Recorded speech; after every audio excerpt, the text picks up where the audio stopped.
ನೋಡಿ, ಗ್ರಾಮ ಪಂಚಾಯತಿ ಚುನಾವಣೆಗಳಲ್ಲಿ ಭ್ರಷ್ಟಾಚಾರ ಯಾವ ರೀತಿ ಆಗುತ್ತೆ, ಅದನ್ನ ಯಾವ ರೀತಿ ಭ್ರಷ್ಟಾಚಾರ ಎನ್ನಲಾಗುತ್ತೆ, ಒಂದು ವೇಳೆ ಭ್ರಷ್ಟಾಚಾರ ಮಾಡಿದ್ರೆ ಯಾವ ರೀತಿ ಅನರ್ಹತೆ ಆಗುತ್ತೆ ಅನ್ನೋದನ್ನ ಈ ವಿಡಿಯೋದಲ್ಲಿ ತಿಳಿಸಲಾಗಿದೆ. ಎಲ್ಲರೂ ನೋಡಿ. ಗ್ರಾಮ ಪಂಚಾಯತಿ ಚುನಾವಣೆಗಳಲ್ಲಿ ಅಧ್ಯಕ್ಷರು ಮತ್ತು ಉಪಾಧ್ಯಕ್ಷರನ್ನ ಸೆಳೆಯುವುದಕ್ಕೆ ಮತ್ತು ಅವರಿಗೆ ಆಮಿಷ ಒಡ್ಡಿ ಅಂತ ಏನೋ ಕೆಲಸಗಳನ್ನು ಮಾಡಿದ್ರೆ ಅದು ಕೂಡ ಭ್ರಷ್ಟಾಚಾರ ಆಗುತ್ತೆ.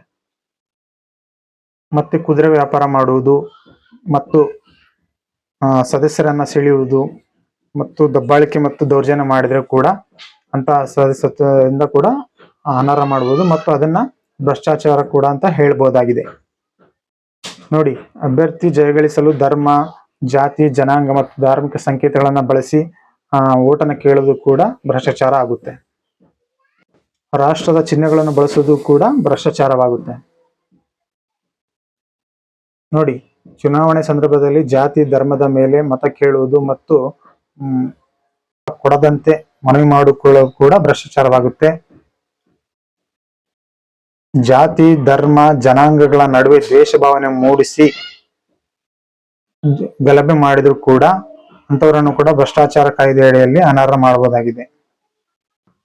ನೋಡಿ, ಅನಾಮಧೇಯ ಭಿತ್ತಿ ಪತ್ರಗಳನ್ನು ಹಂಚುವುದು ಮತ್ತು ಮುದ್ರಣ ಇಲ್ಲದ ಕರಪತ್ರಗಳನ್ನು ಹಂಚುವುದು ಕೂಡ ಭ್ರಷ್ಟಾಚಾರವಾಗುತ್ತೆ ಮತ್ತು ಮತದಾರರ ಮೇಲೆ ದೌರ್ಜನ್ಯ ಮಾಡಿದ್ರು ಕೂಡ ಭ್ರಷ್ಟಾಚಾರವಾಗುತ್ತೆ. ಚುನಾವಣೆಗೆ ನಿಂತ ವ್ಯಕ್ತಿಯ ಬಗ್ಗೆ ಅಪಪ್ರಚಾರ ಮಾಡುವುದು ಮತ್ತು ಇಲ್ಲ ಸಲ್ಲದ ಅಪಪ್ರಚಾರ ಮಾಡಿ ಅವರ ಗೌರವಕ್ಕೆ ಧಕ್ಕೆ ಉಂಟು ಮಾಡುವುದು ಕೂಡ ಇದು ಒಂದು ರೀತಿಯಲ್ಲಿ ಭ್ರಷ್ಟಾಚಾರವಾಗುತ್ತೆ.